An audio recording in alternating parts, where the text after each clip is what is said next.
Deus também abençoe. Queridos, vamos sem mais delongas, abrimos nossas Bíblias, né? Primeira carta de Paulo à igreja de Corinto. Como foi dito no início do culto, quando celebramos o batismo, hoje a igreja ela está celebrando as duas ordenanças que Jesus deixou. A primeira ordenança, o batismo, e a segunda, a ceia do Senhor. Eu abro um parênteses aqui para dizer, você que já crê no Senhor Jesus, ou vai crer nessa noite, você já pode preparar-se para o batismo se não é batizado. Já vamos iniciar uma nova classe de batismo. Os professores da classe de batismo, Luciana, Paulão e Plínio, e eu vou estar nessa etapa com os adolescentes, começamos hoje, vai ser um desafio muito gostoso estar com eles. Então eu quero pedir que você que deseja preparar, se você quer estudar a Bíblia, assim como aconteceu com o Yusque, o Pedro, o Gabriel, a Eduarda, a Carol, então nós temos uma caminhada de 3 meses de preparação, depois passamos pela igreja, em assembleia, e depois temos o batismo. Então é muito bom e que as suas dúvidas poderão ser esclarecidas. Fecha parênteses. Então, hoje é um momento especial para a nossa igreja por isso, porque como é gostoso a igreja de Jesus cumprir a ordem que Jesus deixou. Eu quero convidá-los então a olhar para a primeira carta de Paulo, à igreja de Corinto. Você na pastoral de hoje, no boletim, você tem uma pastoral que eu escrevi sobre esse assunto, as duas ordenanças, depois você leia, não deixe de ler. Nessa noite, todo primeiro domingo do mês, nós separamos para celebrarmos a ceia do Senhor. Você que não veio nas últimas ceias, nos últimos domingos, você pode acessar o YouTube. Nós temos um canal da igreja no YouTube, onde nós temos as mensagens que têm sido pregadas. Nós temos ali uma série sobre a ceia do Senhor. Essa é a terceira mensagem dessa série sobre a ceia. E outras também, como encontrar esperança em dias de angústias, e a outra, libertos do poder do pecado. Então, são uma série de mensagens que você pode ouvi-las na internet, rever, ou se não viu, vê-la pela primeira vez. E hoje continuamos essa série pré-requisito, essa série sobre a ceia do Senhor. Meu objetivo hoje com os irmãos é tomar como ponto de partida a carta de Paulo à igreja de Corinto. A mensagem ela vai se usar de vários textos bíblicos, então não feche sua Bíblia, nós vamos passear pela Bíblia, tratando sobre aquilo que Paulo diz à igreja de Corinto quanto a pré-requisitos. Você sabia que não é qualquer pessoa que pode participar da ceia do Senhor? A ceia do Senhor, hoje tem havido um movimento em que qualquer pessoa, independente do credo, independente da religião, da sua fé, ela comunga de uma ceia do Senhor como se isso fosse legítimo, como se isso fosse correto de acordo com a Bíblia. E não é correto. A ceia do Senhor Jesus, ela é restrita para aqueles que de fato creem no Senhor. Então hoje eu quero conversar com os irmãos sobre isso. É muito importante porque você vai poder olhar para a sua própria vida e vai verificar se a fé que você tem, se aquilo que você acredita, segue, está de acordo com a Bíblia. E qual tem sido o seu relacionamento com Deus. Então vamos fechar nossos olhos, vamos orar, depois vamos ler o texto. Vamos fechar todos os olhos. Ó Deus, muito obrigado, Pai, porque até aqui o Senhor tem nos falado, nós temos também falado com o Senhor.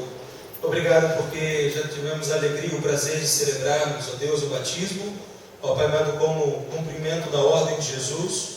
E agora vamos, ó Pai, olhar para a Tua palavra, meditarmos sobre a ceia do Senhor, e que o Teu Espírito Santo, Deus, que a palavra do Senhor fale profundamente aos nossos corações, que todos nós sejamos fortalecidos em nossa fé.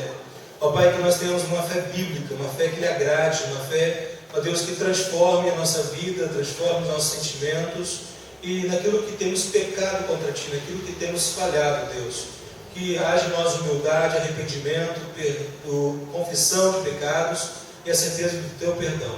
Eu lhe peço, Deus, que o Senhor continue a nos falar de maneira muito especial, que eu seja instrumento, boca do Senhor, para falar com o coração da Tua igreja, daqueles que hão de ser salvos e todos ser cristãos.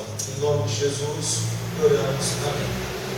Então vamos lá, 1 Coríntios capítulo 11, versículo 27 a 29.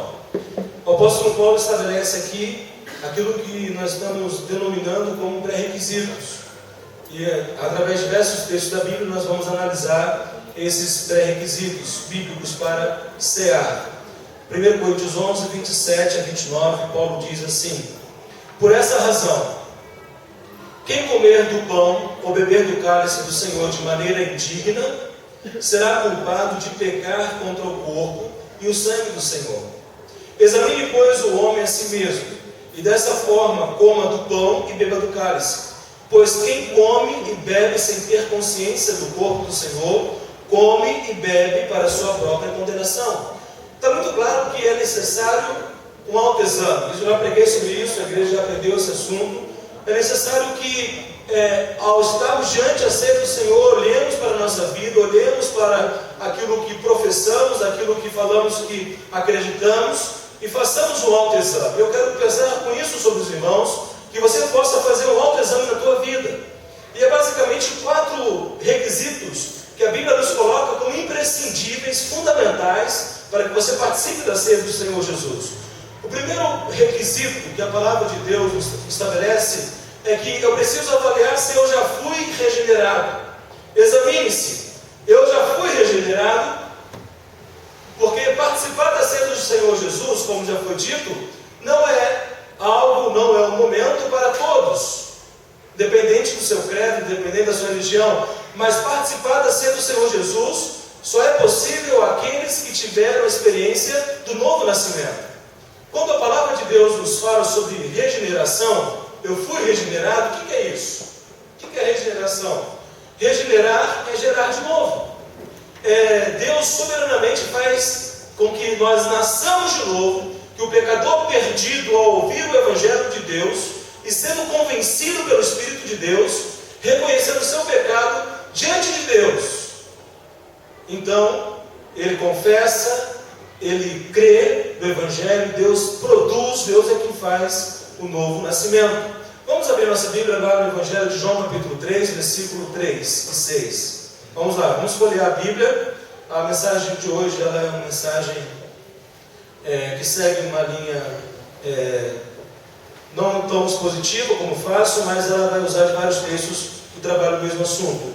Evangelho de João capítulo 3, versículo 3 a 6. Jesus está conversando com uma autoridade religiosa, um homem com profundo conhecimento das Escrituras. O nome dele qual que é? Nicodemos. Quando Jesus está com Nicodemos, esse homem que conhecia muito de Bíblia do seu tempo, Jesus fala para ele algo que ele fica intrigado. Jesus fala: você precisa nascer de novo. Ele: como pode isso? Porventura eu posso voltar ao ventre materno? Então, olhemos aí o que Jesus diz. Jesus lhe respondeu: em verdade te digo, que ninguém pode ver o reino de Deus se não nascer de novo. Então ele perguntou a Nicodemos: como um homem velho pode nascer? Pode entrar no ventre de sua mãe e nascer pela segunda vez? Jesus respondeu: em verdade te digo, que se alguém não nascer da água e do Espírito, não pode entrar no reino de Deus. O que é nascido da carne é carne, o que é nascido do Espírito é Espírito. Participar da ceia do Senhor Jesus só é possível àquele que nasceu de novo, aquele que foi regenerado. Isso é uma obra que Deus realiza, não é fruto da nossa vontade, não é fruto dos nossos méritos, mas é algo que Deus concede a nós. Abre 1 Pedro, por favor. Vamos lá para 1 Pedro capítulo 1, versículo 3. O apóstolo Pedro, ele também nos falará acerca desse novo nascimento. 1 Pedro capítulo 1, versículo 3 diz assim: bendito seja o Deus e Pai de nosso Senhor Jesus Cristo, que nos, o quê? Regenerou. Então nós estamos falando: bendito é o Deus que nos deu nova vida. Só pode participar da ceia quem tem uma nova vida dada por Deus. Regenerou para uma viva esperança. E essa nova vida, ela é marcada por uma esperança verdadeira, real, que ninguém pode roubar. Então participa da ceia do Senhor Jesus quem crê no Senhor Jesus e tem convicção, que tem esperança no Evangelho de Deus, segundo a sua grande misericórdia pela ressurreição de Cristo Jesus dentre os mortos. Em 1 João, vamos para 1 João agora, capítulo 3, versículo 9. Exatamente o mesmo ensino. Olha o que o apóstolo João diz: aquele que é nascido de Deus não peca habitualmente, pois a semente de Deus permanece nele, e ele não pode continuar no pecado porque é nascido de Deus. O que é importante entender aqui é que a pessoa que nasceu de novo, que foi regenerada Deus, o pecado não é algo habitual na sua vida. A vida de iniquidade, a vida de erros, é algo a qual essa pessoa se distancia. Ela, sem dúvida, ainda nela existir a natureza pecaminosa, ela lidará com tentações, haverá momentos em que pecaremos, mas não é algo habitual na vida do crente. Quem crê no Senhor Jesus, quem nasceu de novo, o pecado não é algo corriqueiro. São grandes quedas, erros que cometemos, no entanto, não é algo que caracteriza a minha vida. Então é importante você parar e pensar. Eu falo que creio em Jesus, eu falo que sou nova criatura, mas a minha vida evidencia isso, a maneira como eu vivo, a maneira como tomo decisões, aquilo que eu sinto, comprova o meu novo nascimento? Porque não basta dizer que somente creio, é preciso provar com a vida. E Efésios capítulo 2, olhamos lá para Efésios capítulo 2, nós temos aí novamente o apóstolo Paulo, falando sobre esse mesmo assunto. Olhe, por favor, no capítulo 2, versículo 1. Paulo fala assim: e ele vos deu vida, estando vós mortos nas vossas transgressões e pecados. Olha o que ele diz: e ele vos deu vida, estando vós o quê? Mortos em vossos pecados. O que a Bíblia assevera é que uma pessoa que ainda não crê no Senhor Jesus, ela é espiritualmente morta. Por isso que uma pessoa que morre sem Jesus, ela já está condenada por Deus. É o que Jesus fala em João 3. Quem não crê já está condenado. Então, o novo nascimento é a única maneira a qual nós somos libertos do poder do pecado e somos também feitos uma nova criatura em Cristo Jesus. Se você não é regenerado, você não é nova criatura, você não tem condições de participar da ceia do Senhor Jesus. Olhemos também, meus irmãos, que quem é que faz essa obra? Já entendemos que regeneração é gerar nova vida. E olha que coisa fantástica. Por isso que existem algumas coisas que para o homem natural, que não crê no Evangelho, é loucura. Por exemplo, como é que pode? Aquele cara era um tranqueiro, aquele cara roubava, era um mentiroso, era um sabotador, era um corrupto, aquele cara não tinha respeito pelas pessoas, ou aquela mulher. Mas hoje, olha, a vida dessa pessoa mudou. É literalmente isso, o Evangelho faz isso. Quando a pessoa converte ao Senhor Jesus, ela é uma nova criatura. Então, agora, quem é que faz essa obra no coração humano? Quem faz essa obra, a obra da regeneração, é a obra do Espírito Santo de Deus. Quando o pecador perdido ouve o Evangelho, crê no Evangelho de Deus. Então, é uma obra sobrenatural, não é algo que nós fazemos, meus amados irmãos. É algo que nós recebemos. É o que a palavra nos diz, que nós somos salvos pela graça por meio da... Isso não vem de quem? Para que ninguém se... Exatamente isso. Então, quando nós olhamos para a palavra, nós olhamos para o Evangelho de João, capítulo 17, versículo 20. Olha o que o Senhor Jesus, ele fala sobre a obra que o Espírito Santo de Deus realizaria e realiza hoje após a sua ida aos céus. João 17, 20, Jesus fala acerca do Espírito Santo, acerca daqueles que crerão. E não rogo somente por estes, mas também por aqueles que virão a crer em mim pela palavra deles. Aí, mais à frente, ele vai falar que ele roga por nós que haveremos de ouvir a sua palavra, crer nele. Mas eu quero que a gente olhe outro versículo. É o versículo de número... capítulo 17, vem aqui. Aqui. Cadê?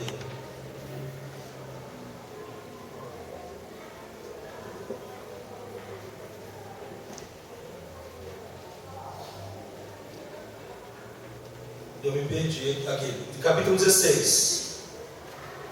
Ele vai dizer o seguinte, capítulo 16, versículo 7. Todavia eu lhes digo a verdade, é para o vosso benefício que eu vou.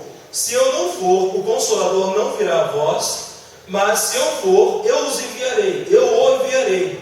Quando ele vier, convencerá o mundo do pecado, da justiça e do juízo. Do pecado, porque não crer em mim, da justiça, porque eu vou para o meu Pai, e não me vereis mais. e do juízo, porque o príncipe deste mundo já está condenado. Mostrando justamente qual é a função do Espírito Santo de Deus no convencimento do pecador acerca de seus próprios pecados e a necessidade de arrependimento. Então, queridos, isso para nós faz muita lógica, porque como que nós somos orgulhosos? O coração não é orgulhoso. Como que é difícil para nós admitir nossos próprios erros? Reconhecer que somos falhos. E a obra de convencimento que nos faz perceber a verdade do Evangelho é Deus quem realiza na vida do pecador. Abra lá em Romanos capítulo 10 agora, versículo 17. Romanos 10, 17, nós temos também o apóstolo Paulo dizendo o seguinte: porque a fé vem pelo ouvir, e ouvir da palavra de Cristo. É o Espírito Santo de Deus que nos convence, à medida que ouvimos da palavra de Deus. Hoje pela manhã na classe de adolescentes, nós lemos um texto muito lindo, lá em Hebreus, capítulo 11, versículo 3, salvo engano foi esse, quando o autor de Hebreus ele vai falar que Deus, pelo poder da sua palavra, criou os céus e a terra. É muito lindo perceber que a fé é algo que Deus nos concede à medida que ouvimos da verdade do Evangelho. Então, um descrente, ele começa a crer à medida que os seus ouvidos se voltam para a palavra de Deus.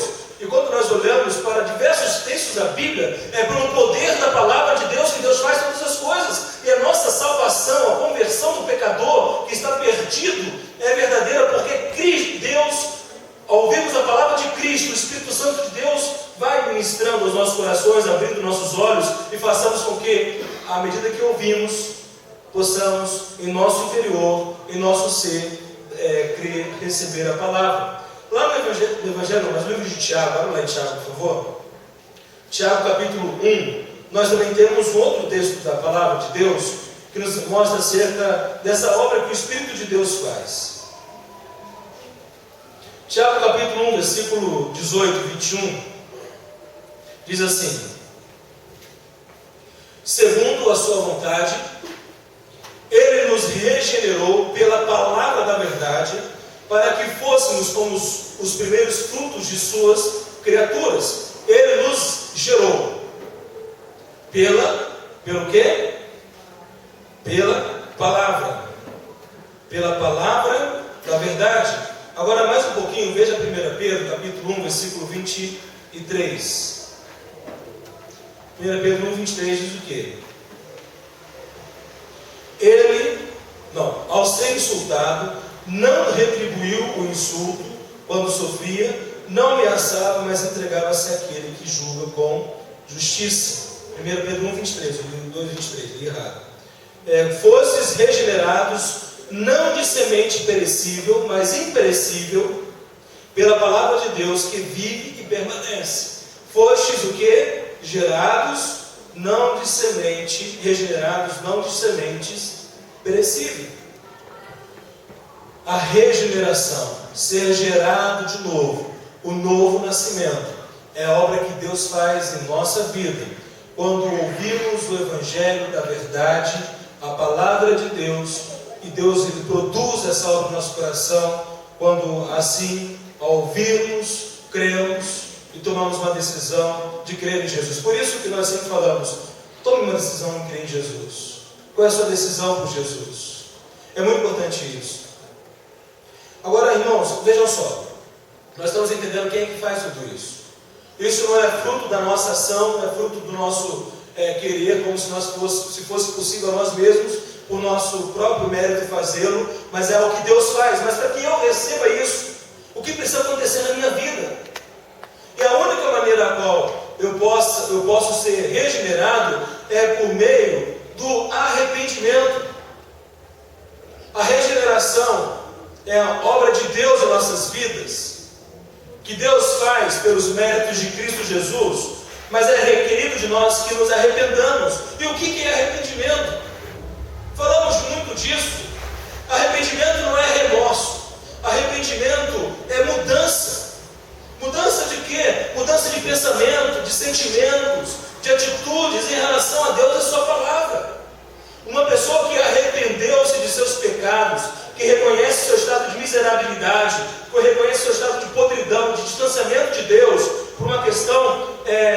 daquilo que somos, não daquilo que somente fazemos, mas daquilo que é a natureza humana sem Cristo. Quando então há arrependimento, essa pessoa ela vai evidenciar isso por meio de mudanças em sua vida.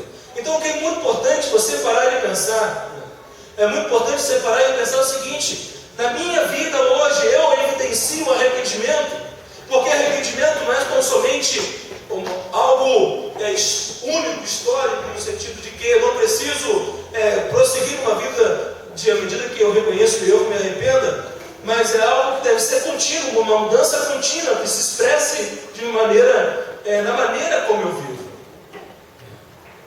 Eu posso falar que creio em Jesus, mas eu estou mostrando isso na minha vida? Na minha maneira de pensar, na minha maneira de sentir, na minha maneira de agir? Lá em Lucas capítulo 15, vamos lá para Lucas capítulo 15.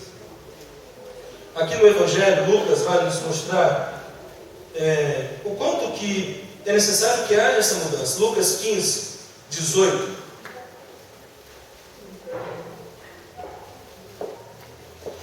Na parábola do filho pródigo, nós temos a declaração desse filho quando ele reconhece o estado de perdição. Ele diz: vou me levantar, irei até meu pai, e lhe direi: pai, pequei contra o céu e pequei contra ti. Arrependimento é quando nós reconhecemos, meus irmãos, o quanto que as nossas escolhas afetaram, interromperam o nosso relacionamento com Deus. O arrependimento também, o verdadeiro arrependimento, ele vai sentir ódio contra o pecado e a tristeza por causa do pecado. Preste atenção nisso, é muito importante. Você já pode ter sido batizado, você já pode algum dia ter levantado a sua mão, falou que creu no Senhor Jesus, mas, meus amados, quem nasceu de novo? Essa é a questão. Tem muitas pessoas que tomaram banho no batistério e estão no inferno. O batismo não é salvador, o batismo não gera nova vida. O que gera nova vida é Deus por meio do arrependimento e da fé no Senhor Jesus. Eu preciso evidenciar a minha fé. E quem arrependeu-se de verdade, quem nasceu de novo, quem foi regenerado, essa pessoa sentirá ódio contra o pecado. Eu, Rodrigo Pé, tem horas que eu erro, uma revolta, uma raiva, um ódio disso, mas aí precisa ter humildade, arrepender-se, pedir perdão, reconciliar. E nós não somente precisamos ter ódio contra o pecado, mas tristeza. O pecado deve gerar na vida daquele que nasceu de novo tristeza. E essa tristeza ela é suspensa quando existe o confessar diante de Deus, o receber o perdão de Deus. Davi falou o seguinte: quando eu calei meus lábios, meus ossos se corroíam. Quando nós estamos numa vida de pecados e não nos arrependemos e continuamos teimando, continuamos no pecado, nós estamos de uma maneira gritante, dizendo que eu não nasci de novo. Uma pessoa que nasceu de novo não vai viver na prática do pecado. Uma pessoa que nasceu de novo não é mais escravo do pecado, morreu para o pecado. Acesse o YouTube, veja as mensagens de Liberte o Poder do Pecado, Romanos 6-8. Agora, nós ainda pecamos, mas não deve ser algo habitual, como já foi falado. Então deve haver em nosso coração, em nossa mente, um repúdio ao pecado. E o pecado é aquilo que nós somos, é aquilo que nós fazemos. Então o arrependimento ele vai fazer com que, meus amados irmãos, nós venhamos repudiar aquilo que não agrada a Deus. Abra lá no Salmo, por favor, 97, versículo 10. Salmo 97, versículo 10. O salmista ele vai dizer algo muito sério acerca disso. Ele diz assim: vós que amais o Senhor, detestai o mal. Ele protege a vida dos seus santos e os livra das mãos dos ímpios. O que está dizendo? Vós que amais o Senhor, detestai o mal. 1 Tessalonicenses 9 vai na mesma direção, mas prossigamos. O arrependimento, meus irmãos, se manifesta então na confissão e abandono do pecado. Assim, eu, Rodrigo, preciso, na minha vida, e tornar isso evidente, pecando menos, sendo mais diligente, me afastando daquilo que é mal aos olhos de Deus. Quando pecar, ter ódio do pecado, me afastar do pecado e buscar agir com mais sabedoria, buscar agir com mais cuidado, para que não venha cair nas mesmas coisas. Nós precisamos, meus irmãos e irmãs, pensar nisso. A regeneração, portanto, ela requer de nós o arrependimento, mas não somente o arrependimento. Ela requer também que nós tenhamos fé. E, meus queridos, sem fé é impossível agradar a Deus. Aqueles que buscam a Deus precisam crer que Ele é galardoador.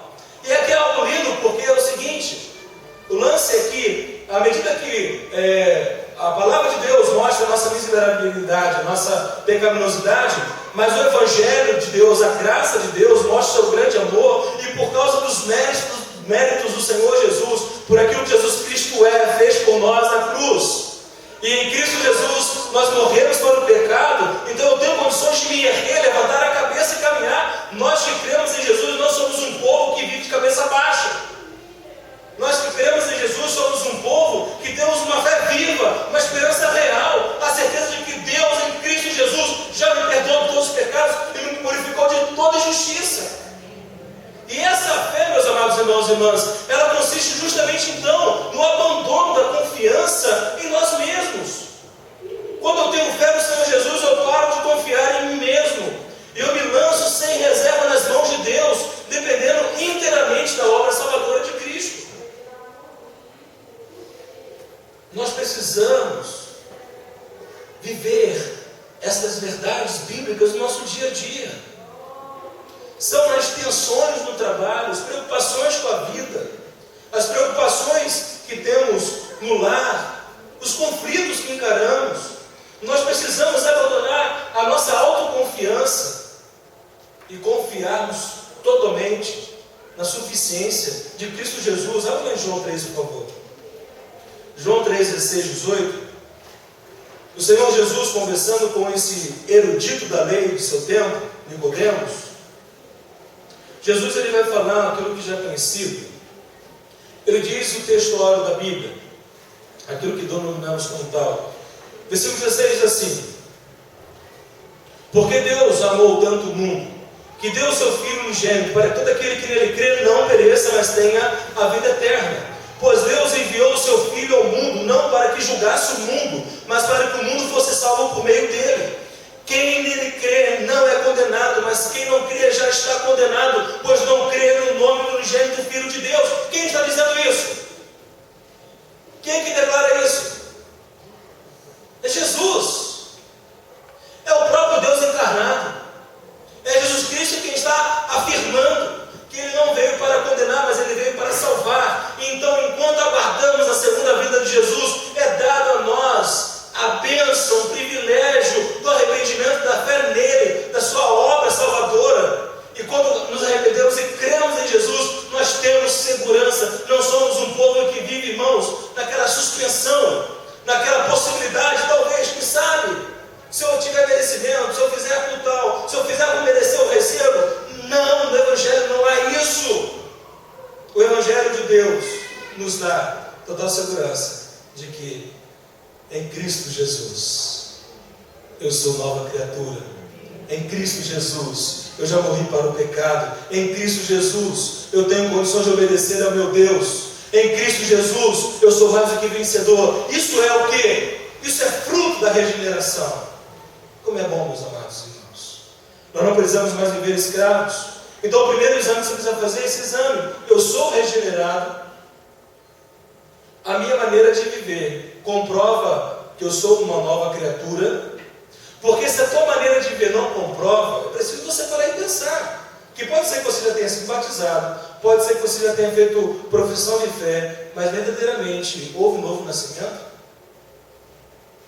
É a obra que Deus faz quando ouvimos o Evangelho, nos arrependemos, cremos e vivemos uma vida de obediência a Deus. Agora, não somente esse autoexame quanto ao novo nascimento, mas também examine-se a questão fundamental que é o batizado. Fui batizado. Para participar da ceia do Senhor Jesus, o primeiro pré-requisito então é o novo nascimento, ser regenerado. Segundo pré-requisito é: fui batizado.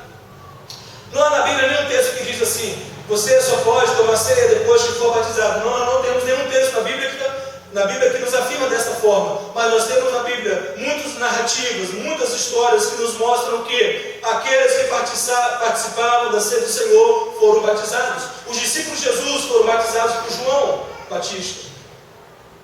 E nós temos aqui na igreja primitiva, aqueles que criam eram batizados. Então vamos olhar isso. Primeiramente, que o batismo é uma ordem dada por Jesus a todo aquele que for regenerado por Deus. Então, irmãos e irmãs, é fundamental, é indispensável, é inegociável que você, que já disse crer em Jesus, se ainda não foi batizado, se prepare o batismo e seja batizado. Mas batismo não salva. Perfeitamente, batismo não salva. Mas batismo é uma ordem dada por Jesus, a qual evidencia, a qual simboliza a morte para a vida de pecados e uma nova vida de obediência a Deus. Nós vamos começar uma nova classe de batismo agora. Então nós temos aí muitas pessoas que podem, se assim desejarem, se crerem em Jesus, iniciar a preparação para o batismo. Nós temos preparação domingo de manhã e durante a semana à noite. Então fale comigo, ou então fale com a Luciana, ou então fale com o Paulão, ou fale com o Plínio. Nós temos uma equipe boa, preparada para dar todo o amparo, toda a ajuda necessária.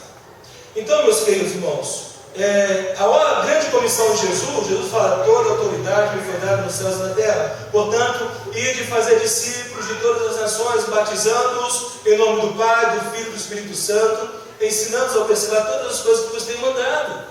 E eis que estarei convosco todos os dias até a consumação dos séculos. A ordem de Jesus é à medida que fazemos discípulos, as pessoas sejam batizadas e sejam ensinadas. Por isso que nós requeremos que para participar da ceia você precisa ser batizado. Lá em Atos capítulo 2, 41 e 46, vai nos mostrar Lucas que as pessoas que criam em Jesus eram batizadas. Olha lá, por favor, em Atos 2, 41 e 46. Se você ainda não foi batizado e você já creu no Senhor Jesus, você nasceu de novo, você precisa preparar-se para o batismo. Atos 2:41 diz assim: desse modo, os que acolheram a sua palavra foram o quê? Batizados. E naquele dia juntaram-se a eles quase quantas mil pessoas? Quantas mil pessoas foram batizadas naquele dia? Cara, que legal, né? Show de bola. Eu olho para isso aqui e meu coração pulsa, porque eu fico pensando assim: nosso desafio esse ano é batizarmos 36 pessoas. Nosso sonho, nós oramos por isso. Mas imagina um dia 3 mil pessoas sendo batizadas. Que coisa mais linda de se ver, não é? Então, o batismo, aquilo que já é conhecido e foi mostrado, tem dois aspectos. Primeiro, imersão. Imersão significa que eu fui sepultado com Cristo. Quando o batismo, ele simboliza isso. Eu morri com Cristo para o pecado. Romanos 6,4. Vamos lá para Romanos 6,4.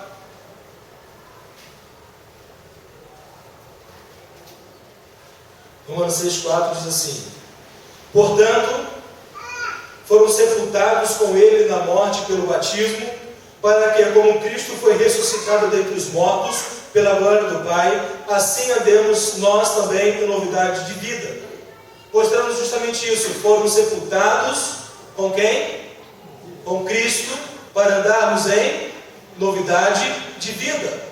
Então, a pessoa que diz que crê em Jesus e foi batizado, não é para viver uma vida de rebeldia e desobediência à palavra de Deus.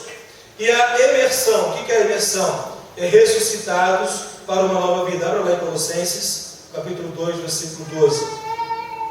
Colossenses 2, 12.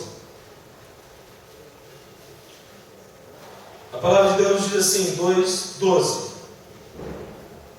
Sepultados com ele no batismo, com ele também fostes ressuscitados pela fé no poder de Deus, que o ressuscitou dentre os mortos. Capítulo 3, versículo 1. Já que fostes ressuscitados com Cristo, buscai as coisas de cima, onde Cristo está sentado à direita de Deus, mostrando-nos que a imersão, vocês viram, o ato da pessoa ser imergida na água, a imersão quando ela é levantada, simbolizando a ressurreição em Cristo para viver em novidade de vida. É muito importante você avaliar a sua vida nesse momento, assim como eu também preciso, todos nós aqui. Senhor, aonde eu não tenho me obedecido? Aonde eu tenho obedecido ao Senhor só com palavras? Aonde eu não tenho me obedecido com sentimentos? Aonde, Deus, eu tenho pecado contra Ti, eu preciso confessar, me arrepender e tomar um caminho novo?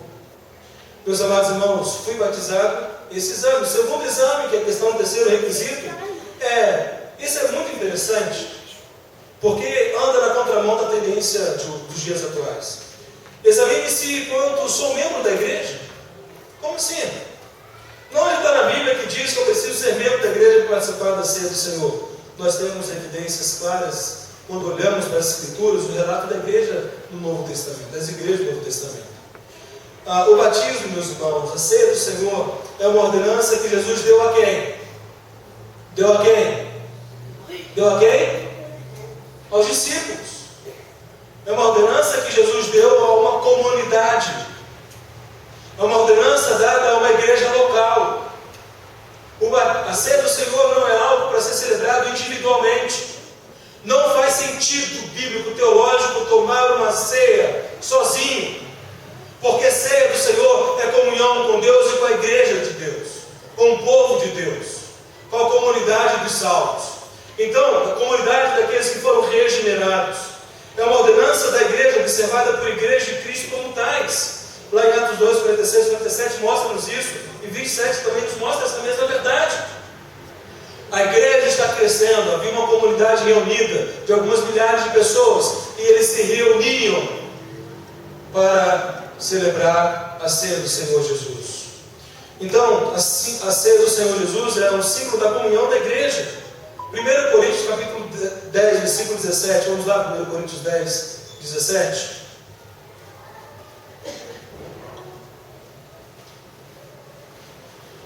Coríntios 10, 17 nos diz o quê?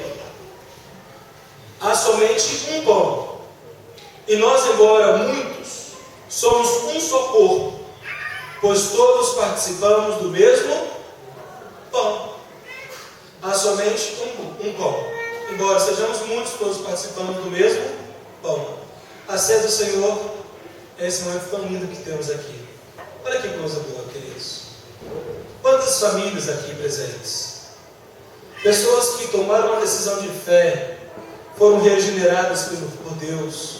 Pessoas que foram batizadas, obedecendo a Jesus, vivendo em novidade de vida, participando da ceia do Senhor Jesus. Jesus deseja que você seja membro ativo, cooperante em uma igreja local, que seja fiel às Sagradas Escrituras. Nós temos que estar muito atentos a isso, porque, irmãos, infelizmente, atentam-se a isso. Não basta dizer que é evangélico, não basta dizer o nome de Jesus.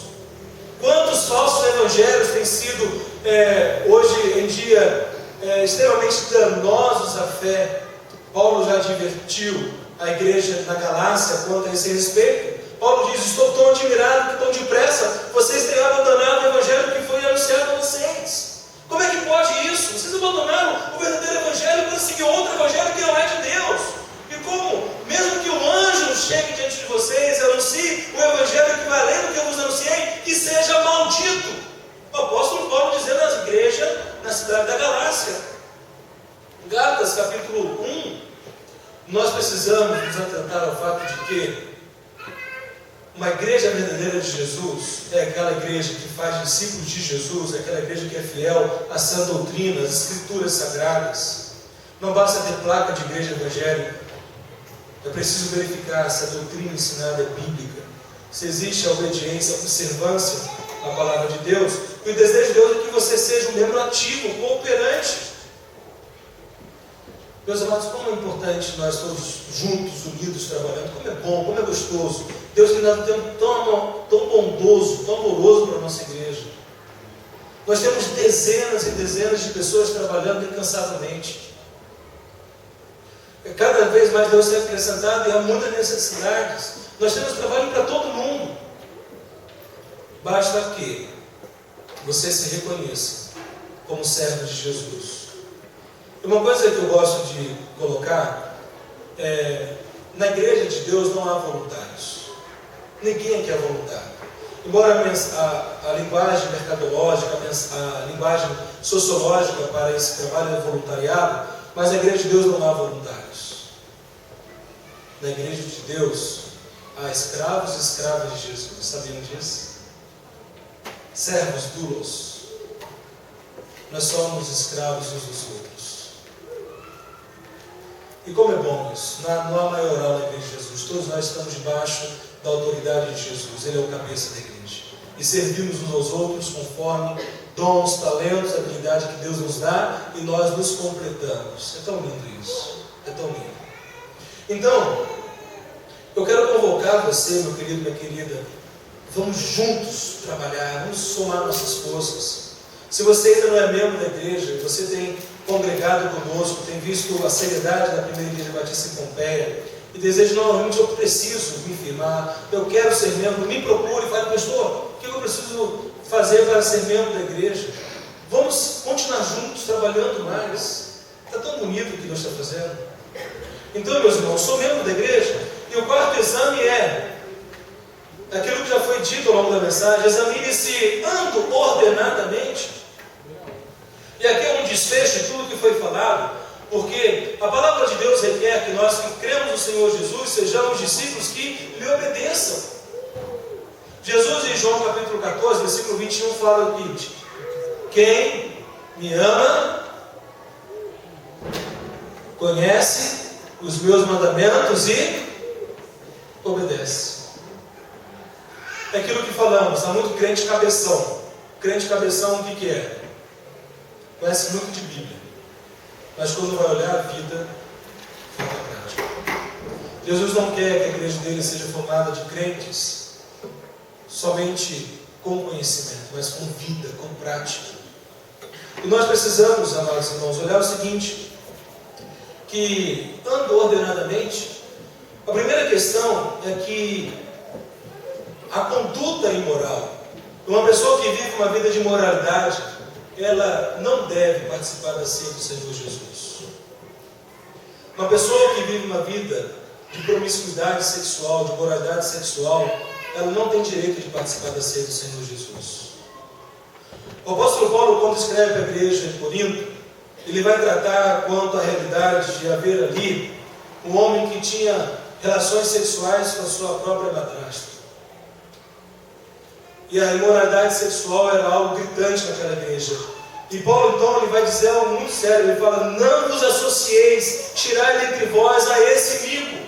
Uma pessoa que está numa vida de pecados e não se arrepende, e continua teimando, continua errando a mesma coisa, e a pessoa é advertida, você mostra o erro, corrige a pessoa, a igreja corrige, a pessoa não aceita, ela não deve permanecer na comunhão da igreja. A Bíblia diz: não vos associei a esse inimigo. É Paulo que está dizendo. E nós precisamos, como igreja de Jesus, zelarmos pela nossa membresia. E uma das 7 marcas da nossa igreja, qual que é? Membresia saudável. Membresia saudável. Onde nós buscamos observar, nos ajudamos. Temos lutas, temos dificuldades.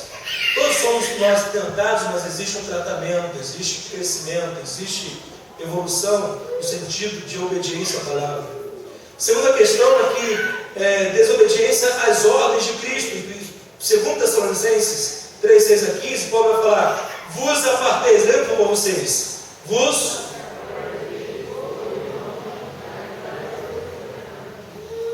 o que ele está dizendo?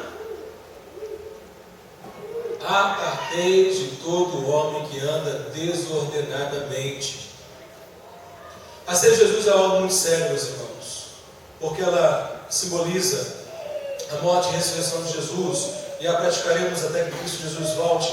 Mas é muito importante que você faça esse autoexame na tua vida. Se você tem pecado contra Deus, confesse agora, peça perdão a Deus, corrija.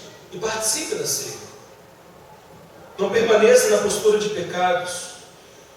Em Tito, capítulo 3, versículo 10, aqueles que ensinam falsas doutrinas não devem participar da ceia. Tito vai falar: ao homem, todos juntos comigo, ao homem herege, depois de uma e outra demonstração, evita-o.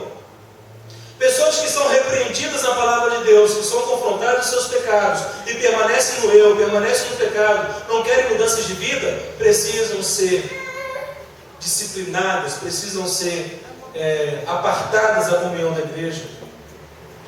Promotores de divisão e dissensão na igreja, Romanos 16, 17, Paulo vai dizer o seguinte: leiam comigo: os que promovem dissensões, desvia-os deles, desviai-vos deles.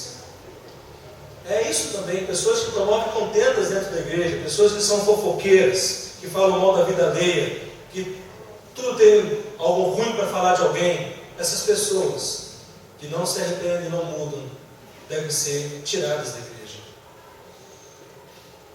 Então, meus irmãos, isso é muito sério.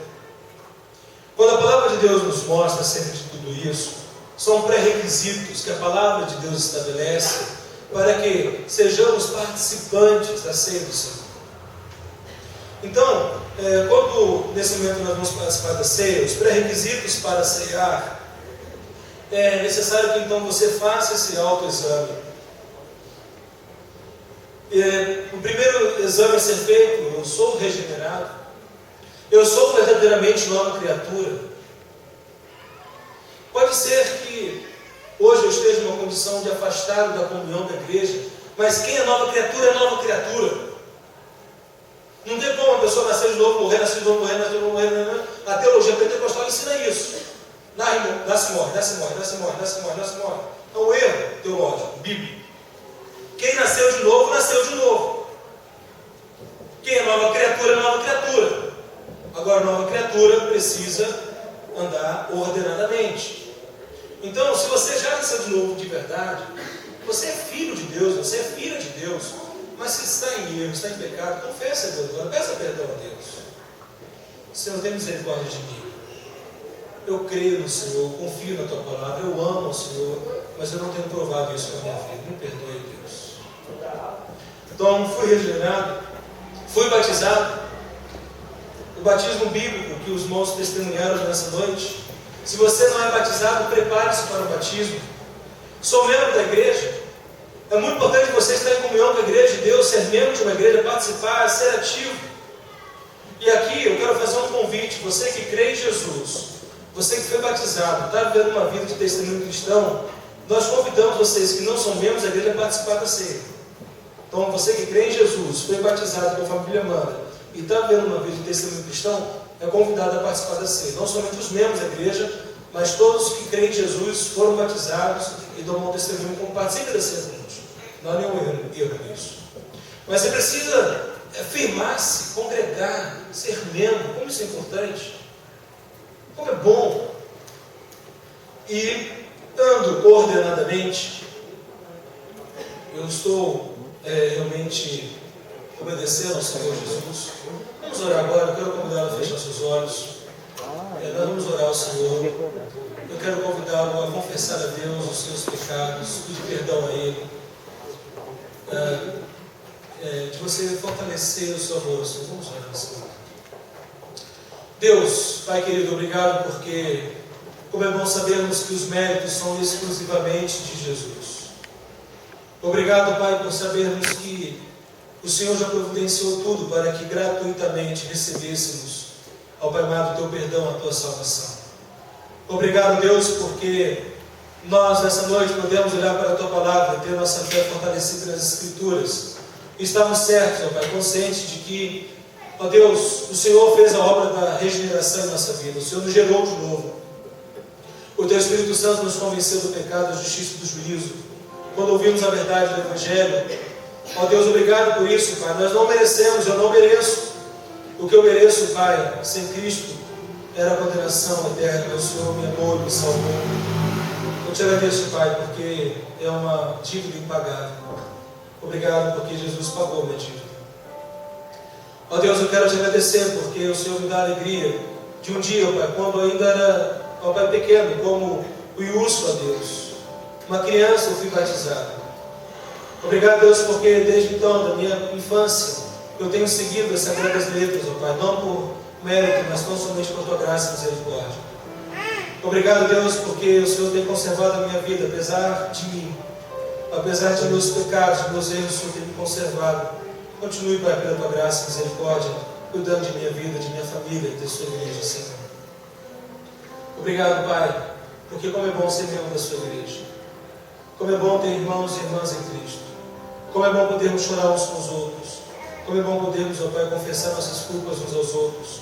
E termos certeza de que não estamos aqui para julgar uns aos outros, mas estamos aqui para servir uns aos outros e ajudar uns aos outros. Obrigado porque somos família do Senhor.